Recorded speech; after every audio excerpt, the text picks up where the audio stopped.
Je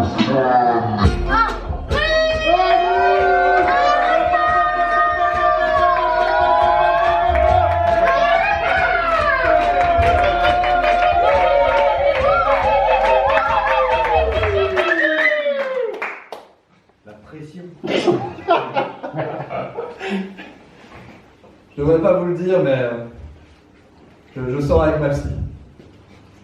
Ça m'apporte énormément. Enfin, déjà, ça ne me coûte rien, ce qui est rare avec un psy. Bah, imagine, tu passes 1 ou 2 heures par jour avec ton psy, au bout de 6 mois, ça fait une somme. Hein. Bon, je vous rassure, hein, je me suis pas mis avec elle pour ça. Mais bon, 4 845 €, c'est pas rien quand même. Mais voilà, son diagnostic est très clair. Moi je croyais que j'étais HPI, comme je suis un peu con. Enfin pardon, inadapté à la société. Et en fait je suis bipolaire hypersensible. Ah bah si, c'est écrit dans le compte rendu, hein, je vous le lis tout de suite.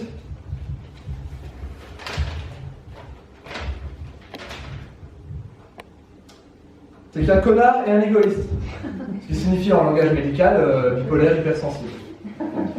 Et elle ajoute, tu ferais mieux d'aller courir après toutes tes putes. Et c'est vrai. Il faut absolument que je me remette au sport. Elle a raison. Évidemment. Et alors, petite fierté, truc très rare, j'ai fini ma thérapie. Pareil, c'est écrit dans le compte rendu, c'est elle qui le dit. Je vous lis ça.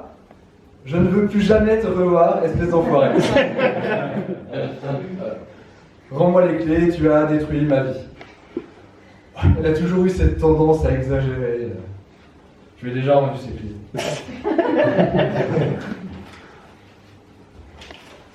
J'ai pensé à aller voir une autre psy. Oui, une. Parce que je suis désolé. Un mec à qui je raconte tout, c'est un pote. Et je me vois pas payer un pote. Hein. Alors qu'une femme, on y a tous déjà pensé. Hein. Au moins pour l'empêcher de nous couper la parole. Albert Camus disait, un homme, ça s'empêche. Il va pas les femmes, apparemment. Cela dit, moi non plus, j'ai pas besoin de m'empêcher. Hein. Moi, je suis toujours empêché par quelqu'un. Hein. Mes gosses, ma meuf, ma banquière. Alors du coup, je fais des spectacles, je raconte ma vie, personne ne me coupe, et je suis payé pour ça. Donc tout le monde est content.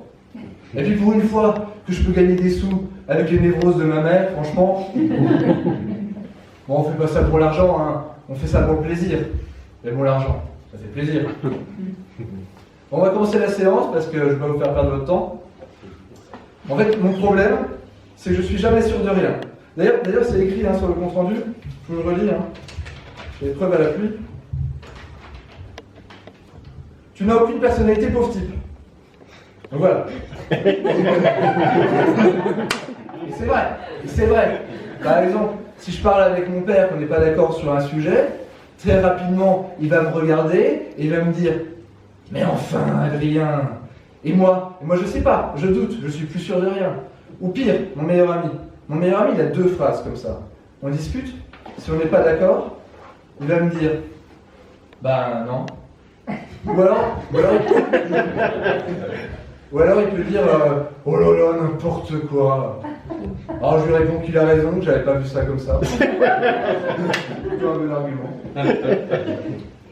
Du coup, je suis toujours un peu d'accord avec le dernier qui parle. Après, être trop sûr de soi, c'est un problème aussi. Hein, avec ma copine, on allait voir le Comte de Monte Cristo au cinéma. Je sais pas si vous l'avez vu. Clairement, il a trop la confiance. Hein. Après, il est passionnant comme personnage. Passionnant. Bon, je peux vous le dire, il n'a pas lu les accords Toltec. Hein.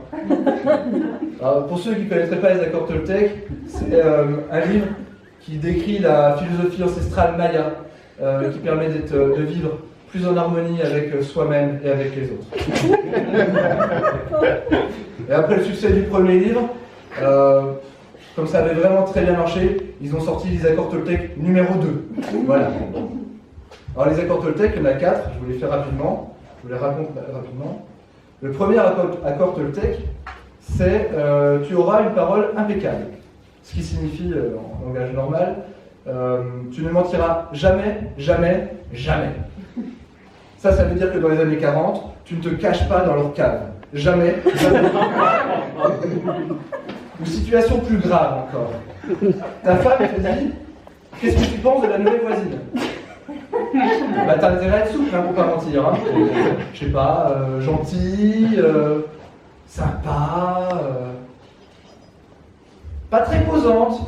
Bah dis non, tu la connais bien la voisine, espèce de salaud. De toute façon, quand elles ont décidé de nous faire chier.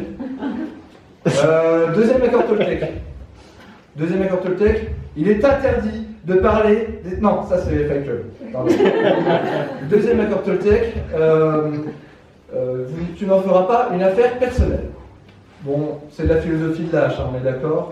C'est-à-dire que si quelqu'un t'agresse dans la rue, quelque part, ça ne te concerne pas. Hein. C'est lui qui a un problème avec lui-même, c'est pas toi tout va bien.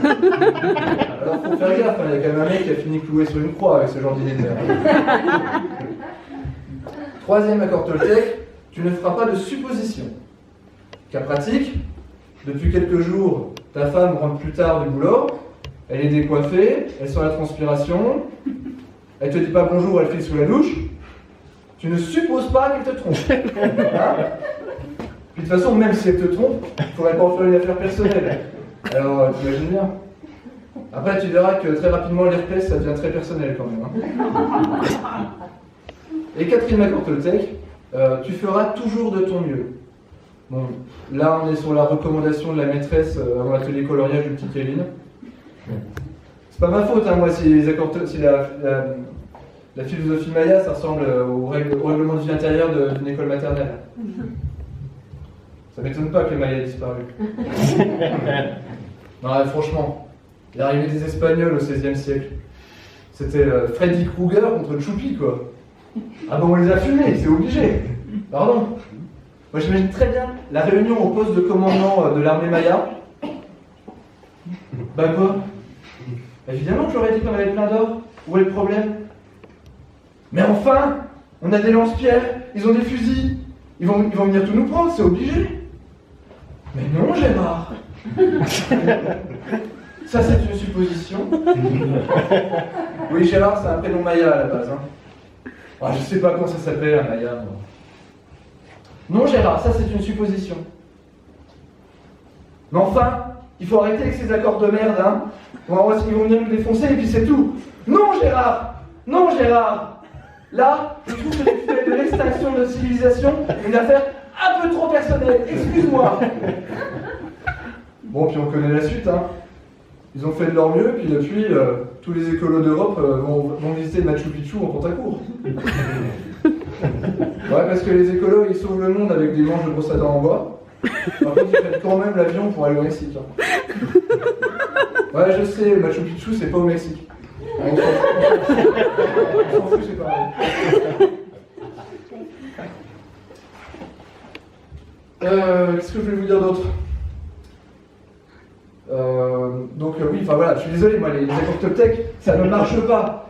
Mais la violence ne résout rien. Bah, si, pardon. Président Roosevelt, les nazis sont en train d'envahir l'Europe entière. Qu'est-ce qu'on fait?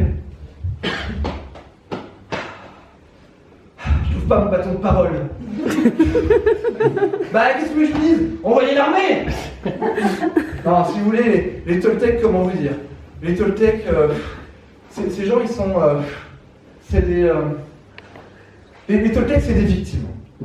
C'est vraiment des grosses victimes. Mais on est quand même sur des gens pour qui une conversation normale, c'est quelque chose de trop violent. Pardon.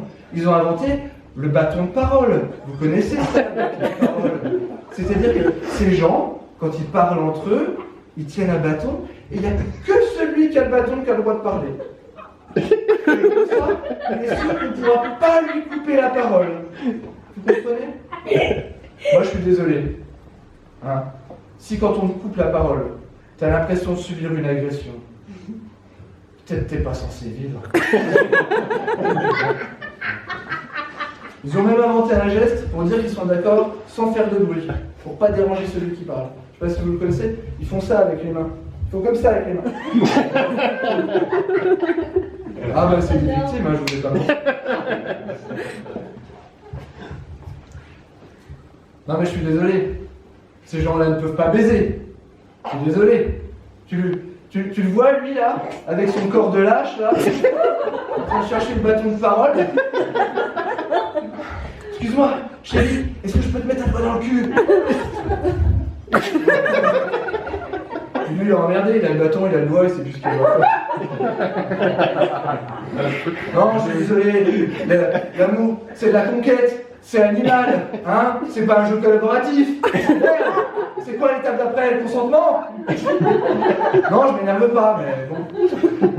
Moi j'ai bien connu les Toltecs parce que j'ai eu une ex qui avait ce retard mental. Et quand je l'ai quittée, elle m'a dit ah bon, tu décides ça sans en discuter, sans qu'on se mette d'accord.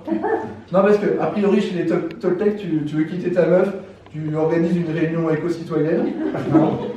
Puis après, il y a un vote à main levée, puis on dit si tu peux te barrer ou pas, quoi. Bah non, rien. Tu ne peux pas la quitter. C'est la démocratie.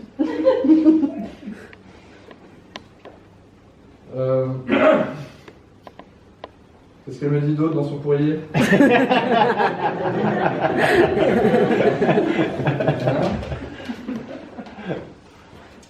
Tata, ça vous l'avez déjà vu ou pas? Ah oui. Et puis l'inefficacité de ces gens-là. Pardon, mais ces gens organisent des réunions pour savoir si on fait une réunion. Enfin, je veux dire, c'est pas possible. Moi je viens de l'industrie, je travaillais dans l'industrie avant. J'étais dans une usine, on fabriquait des gaines chauffantes pour les volants de voitures de luxe. Vous voyez ce que c'est? Tu vois ce que c'est? Mais non, évidemment, tu vois pas, toi. Évidemment. Bon, je suis désolé, dans l'industrie, on fait des trucs qui servent à rien, mais on le fait efficacement. Hein? Dans une réunion, on est là, bon les gars, on installe où la nouvelle usine? Au Maroc? Hein? C'est mieux? Bon, dans le fond, il y a Christian qui fait ça. Est-ce qu'il y a Christian qui fait un AVC là? Quoi, t'es d'accord? Bah tu le dis, on gagne du temps. C'est bon? Pendant ce temps-là, les Toltecs qui sauvent le monde. Mais non, c'est le patriarcat qui veut que tu cours après la balle. Si t'as pas envie de courir après la balle, tu ne cours pas après la balle. Oh, elle est en quoi ta terrasse? En châtaignier ou en peuplier? Mais enfin, qu'est-ce que ça peut te foutre? Tu vois bien que c'est du bois, non? Bon. Non, parce que moi, le nucléaire ou la cajou du Brésil, j'en ai rien à foutre. Hein, pardon. Si vous voulez me parler après, les sujets qui m'intéressent sont les sujets qui concernent l'homme, quelle que soit sa condition. D'accord? C'est Marguerite Yourcenar qui les résume. Vous voyez qui c'est? Tu vois qui c'est? Eh non, évidemment. Si vous voulez, il y a 5 problèmes qui sont inextricables de la condition humaine. Alors je vous les raconte rapidement. La mort, évidemment. La maladie incurable. Hop, hop. L'amitié trahie. Savoir si Mbappé il est meilleur dans l'axe ou à gauche. Non, ça c'est bon. L'amour refusé. Et dernier point, la vie moins exaltante en vérité que dans nos songes. Ah ben oui, Yourcenar c'est du sérieux, hein. C'est pas les accords pastèques là. Hein. Moi, je veux choquer personne, d'accord? Mais je déteste, mais vraiment, je déteste Hitler. Mais, on est d'accord, s'il avait pas été aussi tolérant, ces gens-là n'existeraient plus. Je me demande s'il n'avait pas lu les accords Toltec. Bah, la parole impeccable.